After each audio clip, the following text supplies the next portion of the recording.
Hello student, आज हम discuss करने जा रहे हैं केमिस्ट्री का बहुत ही इंपॉर्टेंट टॉपिक जिसका नाम है isotopes, isobar and iso electronic species. क्या होते हैं आइसोटोप्स? जनरली ये क्या होते हैं?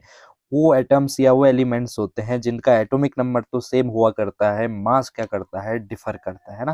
जैसे एग्जांपल के वॉइस पॉइंट ऑफ व्यू से मैं देखूं तो हाइड्रोजन के 3 आइसोटोप्स होते हैं, प्रोटियम, ड्यूटेरियम और ट्राइटियम।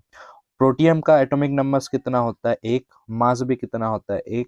और ड्यूटेरियम का क्या होता है? एटॉमिक नंबर 1 और मास क्या होता है? 2। और जो ट्राइटियम होता है उसका एटॉमिक नंबर 1 और मास कितना हुआ करता है? 3 हुआ करता है। समझ रहे हो?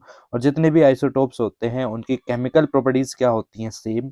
और क्यों? क्योंकि केमिकल प्रॉपर्टीज डिपेंड करती है नंबर ऑफ इलेक्ट्रॉन्स पर, है ना। तो आप जानते हैं जो आइसोटोप्स होते हैं उनके पास क्या होते हैं? सेम नंबर्स में क्या होते हैं? इलेक्ट्रॉन्स होते हैं। समझ रहे हो? इसीलिए क्या करते हैं, उनकी जो केमिकल प्रॉपर्टी होती है सेम होती है और जो फिजिकल प्रॉपर्टी डिपेंड करती है मास पर। और आप जानते ही हैं आइसोटोप का मास क्या करता है? डिफर करता है ना।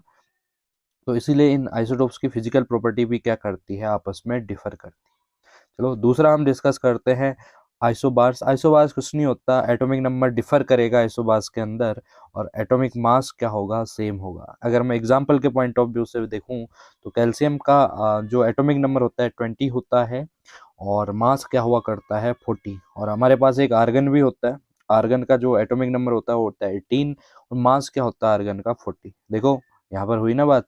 तो आर्गन और जो कैल्शियम है उनका मास क्या है? सेम है। कितना? 40 और 40। इसीलिए आर्गन और कैल्शियम क्या है? एक दूसरे के आइसोबार्स हैं। तो आइसोबार्स का एटॉमिक मास सेम होने की वजह से फिजिकल प्रॉपर्टी भी क्या होती है? सेम होती है। क्योंकि आप जानते हैं, क्योंकि फिजिकल प्रॉपर्टी जो डिपेंड्स करती है वो सिर्फ किस पे डिपेंड करती है? मास पे डिपेंड करती है। अगर मास सेम हुआ तो आपकी फिजिकल प्रॉपर्टी सेम होगी। अगर मास डिफर कर रहा है तो फिजिकल प्रॉपर्टी भी क्या होगी? डिफर करेगी।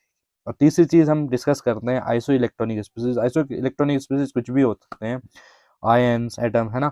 तो ये वो स्पीसीज होते हैं जिनके अंदर इलेक्ट्रॉन्स की नंबर क्या हुआ करती है? सेम हुआ करती है। अगर मैं एग्जांपल के पॉइंट ऑफ व्यू से देखूं तो नियॉन, नियॉन का एटॉमिक नंबर कितना होता है? 10।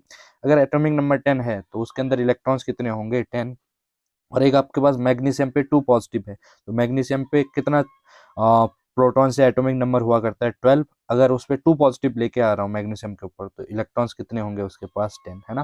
तो नियॉन और जो Mg2+ है या Al पे 3 पॉजिटिव, है ना।